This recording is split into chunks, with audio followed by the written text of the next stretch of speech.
just to round off the summaries of people's experiences from the project, Archie Moore is going to talk about his installation, which was done in Newcastle, and try to explain the way in which it fits into his life and memories and these sorts of things. I think the darkness is temporary. Yeah. Alright, hello. So yeah, I was asked to be part of the project, and I got paired with a potter, and being an artist myself in Brisbane, and was trying to think of something in common we could work on. It sort of turned out it's a collaboration of non-participation or limited participation, but I came up with clay because that's the medium Matt Calder used, and something that I'm not really familiar with as a medium.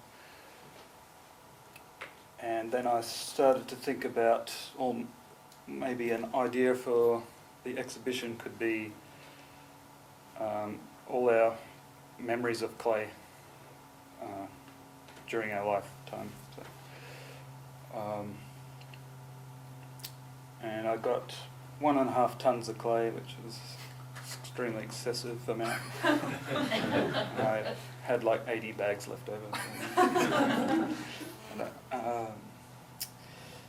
So in one part of the gallery, I've covered the floor with like 20 bags of clay, I think it was, and just sliced the bags into like 4 and then laid them out on the floor, got some water and sort of wet the surface to make it look a bit irregular and somewhat like a landscape.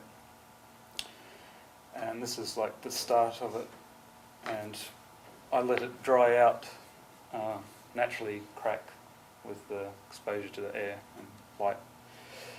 So, because where I grew up was in a small country town that's 300 kilometres west of Brisbane called Tara, and it's a town of 1,200 people, very dry, flat, arid, desolate place. So, and when it was not much rainfall would occur, but when it did, it would quickly dry away or evaporate, and you'd be left with some cracked earth, cracked clay ground. And what we called the show Relocating Land, Memory, Place and Identity, I think it's called. And so it's not just, it's also my memory as well as depicting the land. So, and another.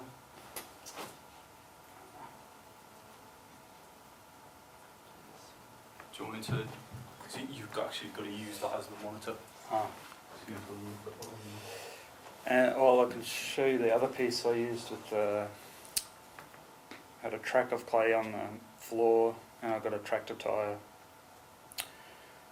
on some details, and there's that's the arrival of the clay. 1 pallet, there's 1.5 pallets. So this is another piece. I just got a tractor tyre. I wanted a bigger tractor tyre, but it's got a small front tyre from a front wheel of tractor, and just pressed it, made an impression in the clay, because I grew up in a pretty low socio-economic sort of situation, didn't have many toys and things to play with, but I remember being fascinated by tread in the mud near a house, and like I'd sort of play in it, imagine it as a alien landscape or as some sort of escape fantasy, enter a fantasy world. but I think it also can say something about industrialisation and over clearing of land, overgrazing, lots of detrimental things that happen to the environment, because the area I'm from, they've just cleared all the trees away pretty much. Got like 2 big bulldozers with a gigantic chain between them and just rip all the trees out and then collect them all into piles and burn it.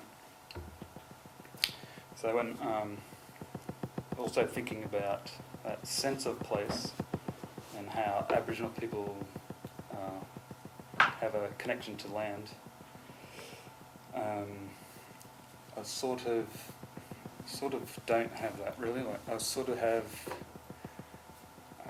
because I think it's been erased, and there's like a void there. And some things have been introduced that weren't part of the landscape before, and like cattle and sheep, things with hard hooves that never existed in Australia before, that turn the ground into desert, pretty much. But I do, when I go out there, I do have some kind of, sometimes when I look at some part of the landscape or some pile of rocks or some kind of feature, I feel like there is some kind of communication. And I think of, like Carl Jung had an idea called archaic residue, some remnants of your ancestors' belief systems or whatever may be retained in yourself somehow. So I used to think that there's some communication with the land, but I no longer have the tools to interpret what it's trying to say or things like that. So that's my sort of connection to the land in that sort of spiritual sense.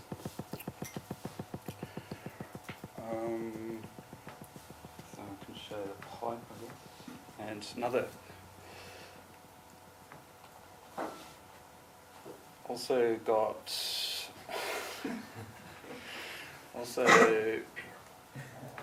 This is a white clay pipe. I got Matthew to buy it from eBay because I saw that someone in the UK was selling one, and I needed it for the show because it's another memory that involves clay. And it's a ceremonial piece in a secret society called the Royal Antediluvian Order of Buffaloes, which I saw there was a lodge at Ashington in the documentary. But it's a sort of a thing that's disappearing, like similar to Freemasons in their rituals and stuff. My father was a member of this group, and I saw the pipe in his briefcase one day when he was sort of going off to a meeting, one of their meetings. And I asked him what it was about, and he was reluctant to tell me and didn't really divulge anything about it. But I sort of Googled a bit about it and found out that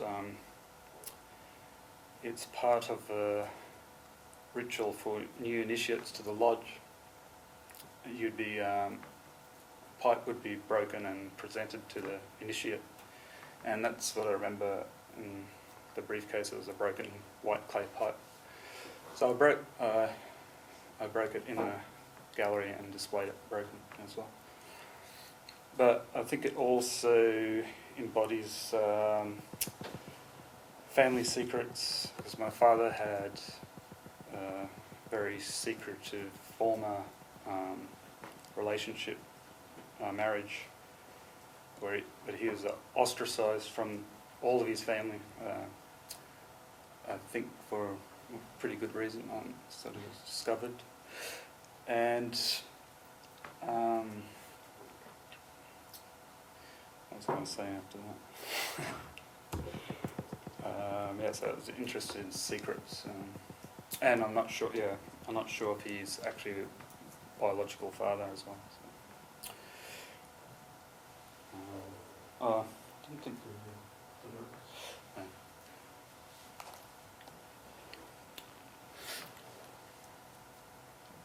And these are some lyrics by Matthew Johnson, not this one, and Matthew Johnson from a post-punk English band called VV. Yeah.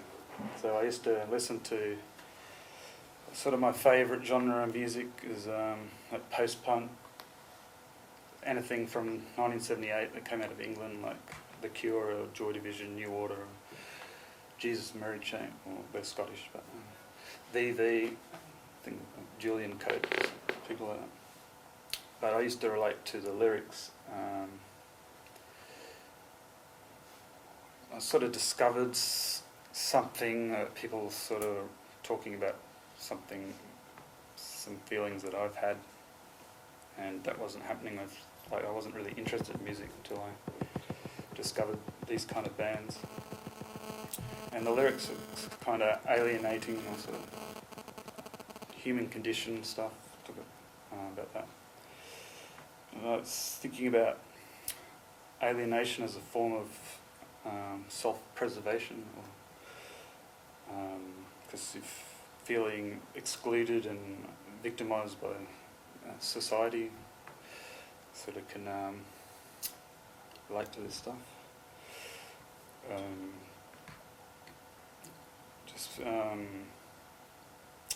Keeping the world at arm's length, because it's safer to be sort of an introvert, or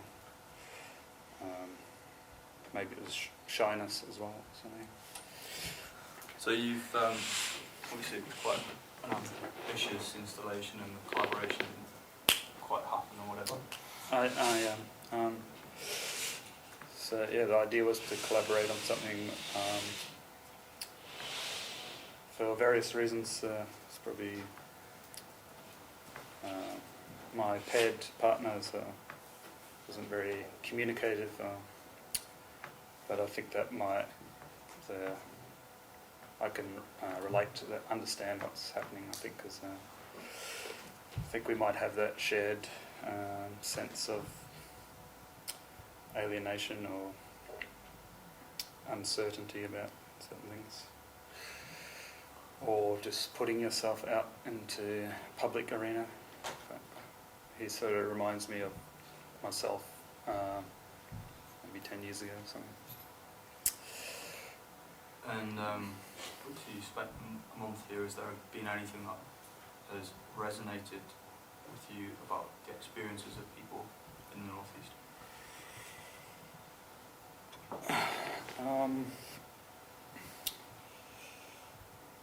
Yeah, maybe it's the maybe socio-economic sort of situation. I can sort of relate to. But I think, just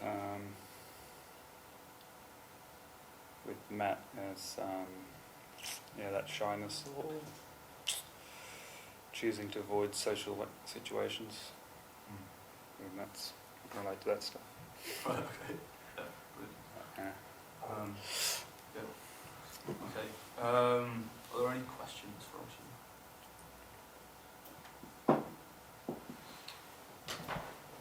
Could you maybe talk a bit more about the perfume? Because that just sounds absolutely fascinating. So was it it was an installation? So you said it was an installation. So how did others react to your obviously very personal, your very personal fragrances? So the idea with that show and some others is the impossibility of knowing you're having a shared experience.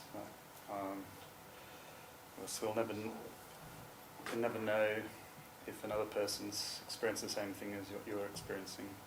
And with the perfumes, which are very personal to me and will evoke feelings and memories when I smell them, I knew that that couldn't possibly happen with other people. So, and so I see that possibility of the knowing of the shared experience sort of relates to reconciliation, or the failure of reconciliation in Australia. So maybe we'll never know or understand each other. Can keep trying, yes. But I did have a nice conversation with someone at the show who had lived somewhere near Ashington, and she hadn't been there for 11 years, like she'd been away for 11 years. And she came back and it seemed that there was nothing there anymore that was familiar, and it wasn't like the place she had left. But she said when she saw the tractor tread in the mud, it was something that brought her back to the old place. So, yeah, so that's good.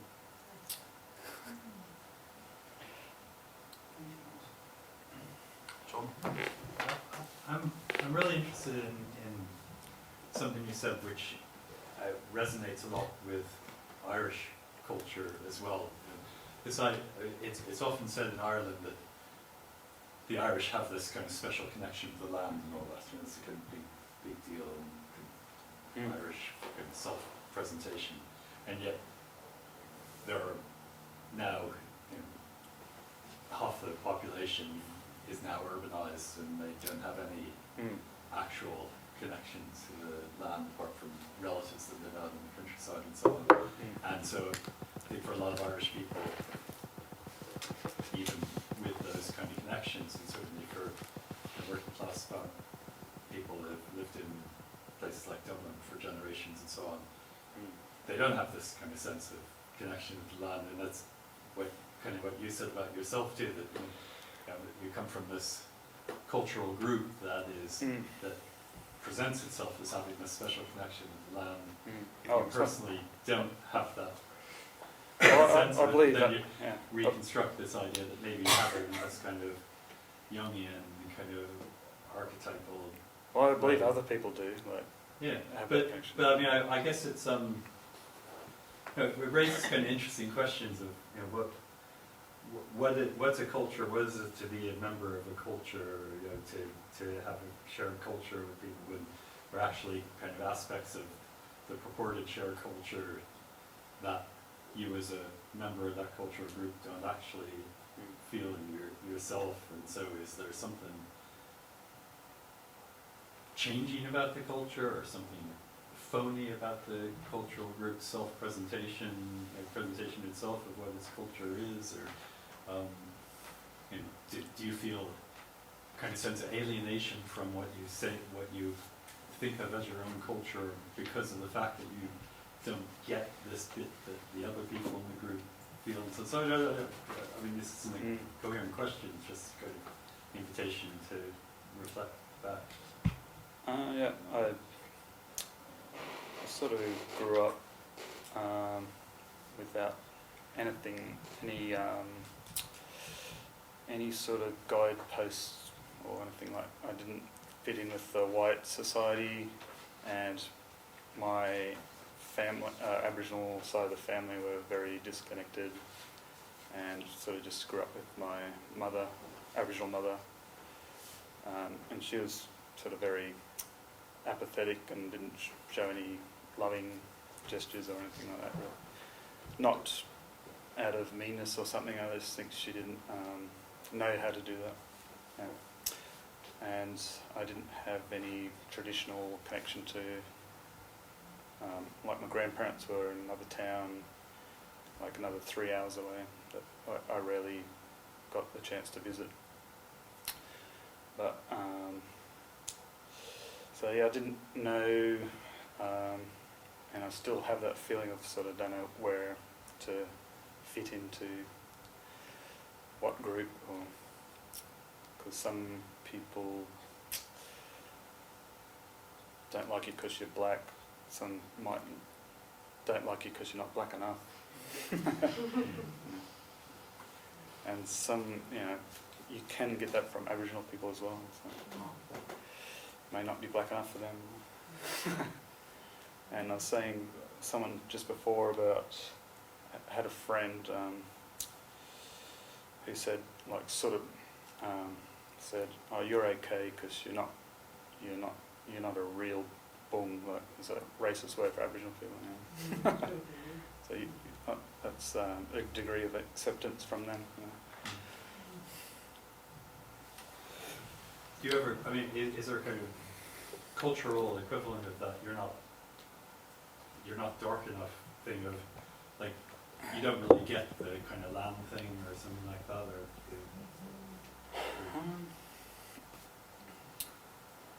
Well, I'm sort of very sceptical about religious and even spirituality, or what that feeling is, or what happens when people have those experiences.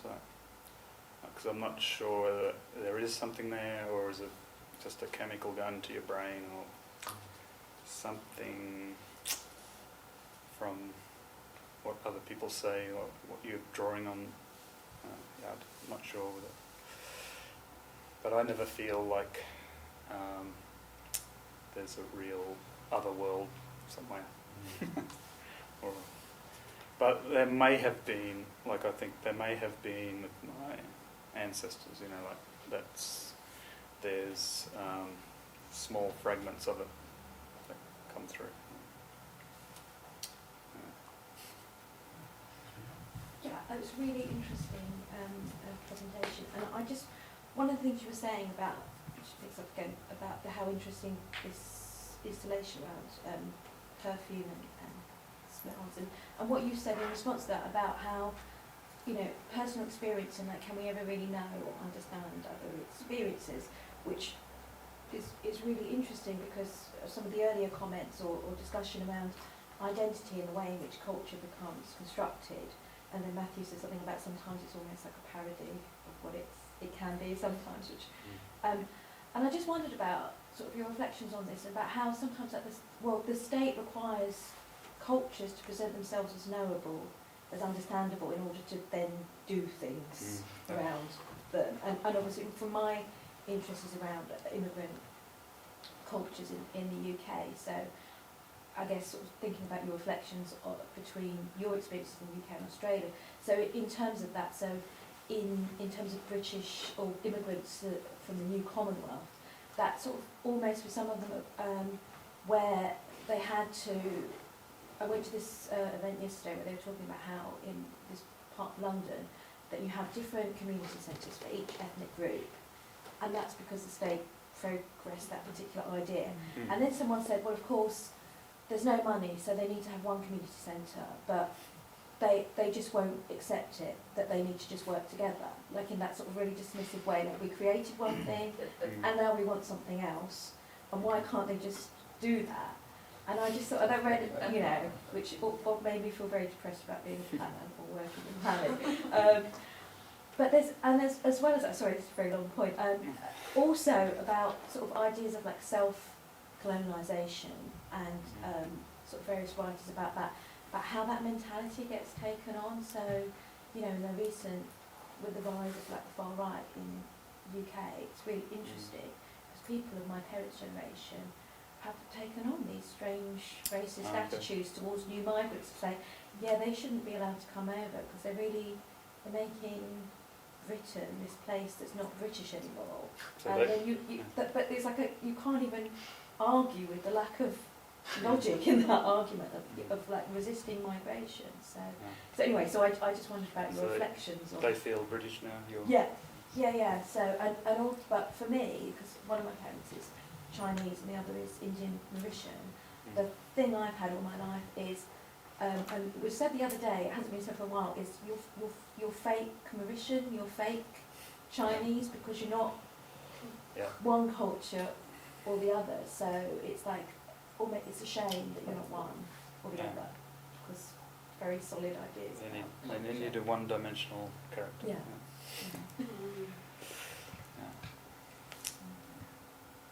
Yeah, I've heard Aboriginal people talk about boat people. our Prime Minister likes to reiterate over and over about boat people and terrorism and stuff. I've heard racist comments from Aboriginal people not wanting sort of just restating what you hear in the mostly Murdoch press. So. Anything else? Just a quick question. I'm just interested in your audiences at home. Where do you show your work? Is that in your local community? It's mainly in galleries in major cities. Yeah. Usually educated art crowd, I guess. University roots? University. Roots. Roots. Roots. Or not, yes, Anything else? I'm not sure if I've got a comment or a question, except for to say this is somehow incredibly evocative and rich in ways that I'm not yet quite able to articulate. I think it's really interesting that you and Matt, and I realise, apologies to Matt, we could have talking about him, but he's not here, but these memories of clay bring you together, but obviously that hasn't quite worked as you anticipated as a partnership, but the not working of it is actually the resonance at the same time. Yeah. And there is a connection there between the two of you, and you have some understanding for him and his circumstance and why he hasn't participated as much as you might have hoped. So I mean, I suppose that's just one little observation, but I'm also just struck by a whole lot of the things that you showed, and just that second lyric there, I'm just a symptom of the moral decay that's gnawing at the heart of the country. Wow. Ouch. I remember my father agreeing with that when I played it once. What did he say? Yes, you are. Yeah, but I wonder then, you know, and this, I mean, and you talk about the resonance with Matt in terms of, well, one way you talk about the resonance was the socio-economic circumstances, Yeah. but then also in the Australian setting, you're talking about reconciliation and the lack or the impossibility of that. So I was wondering, I suppose there is a question here. There's two things. One, do you have any further reflections on, you know, things gnawing at the heart of the country that are linked either to race relations in Australia or to socio-economic disparities in both settings? That's one question. But then there's another thing too, which is this stuff about that's just been brought up in your question about one, and you responded by talking about the one-dimensionality or the desire from one-dimensionality of culture, either from the state or from others and so on. And you talked about racism and other phenomena around that. So how do you get beyond that? And I just wonder if there's some tools in these non-cognitive things that you're working with, like the smell, and then linking with what Mary was saying about feeling and so on, as ways of having connections that aren't so limited or so constrained.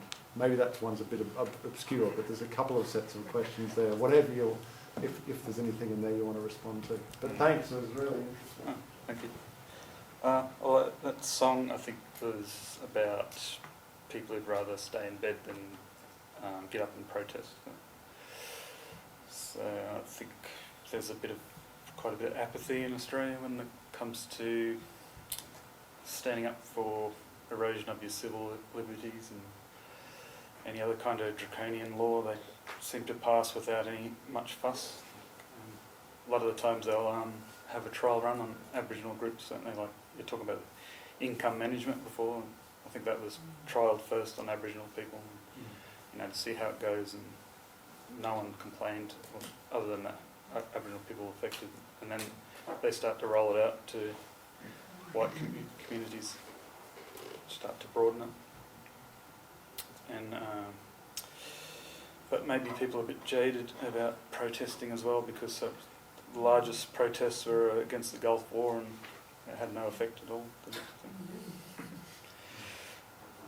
And what was the other question? About whether there are resources for thinking differently about cultural difference that come through things that are linked with, say, with the non-cognitive, with the feeling, with the smell, and so on and so I don't know how to answer that. forth. Doesn't. Yeah.